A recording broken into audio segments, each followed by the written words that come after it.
Sports 96, but the O is a 0. And after the triumphant Bundesliga win of Bayer Leverkusen with 5 games left to go, I thought it was damn time for another deep dive. So I am having a look at Bayer Leverkusen, the club, and specifically this season, and just what has changed with them to make them go from a middling team to the elite. Leverkusen, a small city sandwiched by Cologne and Dusseldorf, are one of the lesser known major cities of Germany, with a population of around 160,000 people, which means that nearly 20% of the city's population can fit inside the humble Bay Arena, which is the home stadium of Bayer Leverkusen, the surprise quantity of the season and new champions of Germany. Founded in 1904, they've been around for quite some time and for the most part have a rather modest history. Having only gained promotion to the Bundesliga in 1979, 75 years after their formulation, they have held their place in the top division ever since, spending most of their time as a mid-table team with the few odd ups and downs littered along the way. In their 120 years of existence prior to this season, the only silverware they have won is the UEFA Cup in 1988 and the German Cup in 1993. Let me know in the comments if anyone remembers those victories.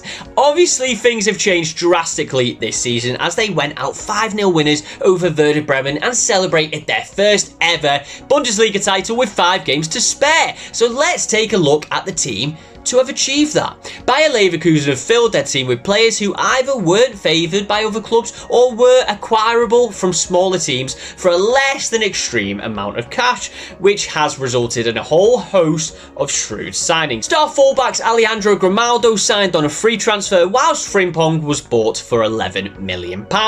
Pittance in today's market. Granit Xhaka, leader in the middle of the park, was a £20 million signing as Arsenal were willing to let him go, and main striker Victor Boniface came as a relative unknown from the Belgian league for £17 million.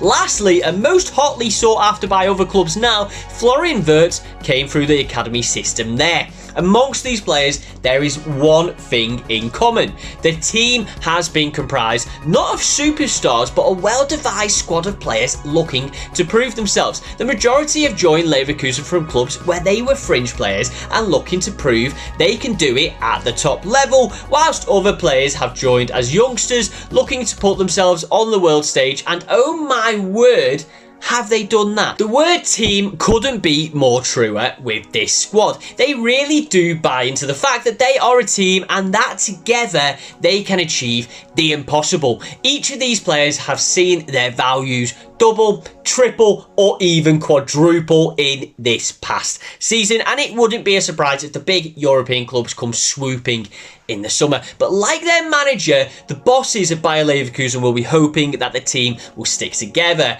and go on to achieve again, which under this manager seems more than possible. And what else is more than possible is you clicking that subscribe button. There's nothing stopping you, so go ahead, do it right now. Xabi Alonso, the man of the season, and before his recent announcement, the man in demand. It was so incredibly obvious as a fan of Alonso's during his playing days that he was going to be a coach, and virtually straight after retirement, that is exactly what he did. Starting his managerial career in the youth setup at Real Madrid, it wasn't long before a team came calling, and that was Real Sociedad, his first ever professional club. They brought him in to manage the B team and proved his quality in a very short period in charge. Averaging 1.46 points per game during his time as manager of the B team, he impressed enough to be drafted in as first team manager of Bayer Leverkusen in October 2022 to replace Gerardo Sion, who left them second bottom of the Bundesliga after 8 games. Alonso came in, identified the problems quickly, worked with what he had, and remarkably achieved a 6th place finish and qualification to European competition. Starting his first full season with Leverkusen this season, then he began to really implement his own way of thinking, his own setup, and his own style of play. With a 3-4-2-1 system in which everyone has a very specific role, the system allows Alonso to really pack the middle of the pitch with hard-hitting, combative players who can suffocate teams in the middle and swallow up the possession of the ball Once they achieve that, it is all about getting it out to the wide players who, as a result of the work in the middle of the park, almost always have tons of space to bomb it down that wing and either hit it into the target man or attack the goal themselves. The focus on those wings is pure speed, which limits opposition players from getting a chance to get out of the middle and cover those positions. If you want evidence of this, just look at the impact of Grimaldo and Frimpong on those wings. 9 goals and 13 assists for the former and 8 goals and 8 assists for the latter in the league. That is a total of 38 direct goal contributions from the wing-backs from less than 30 league games each.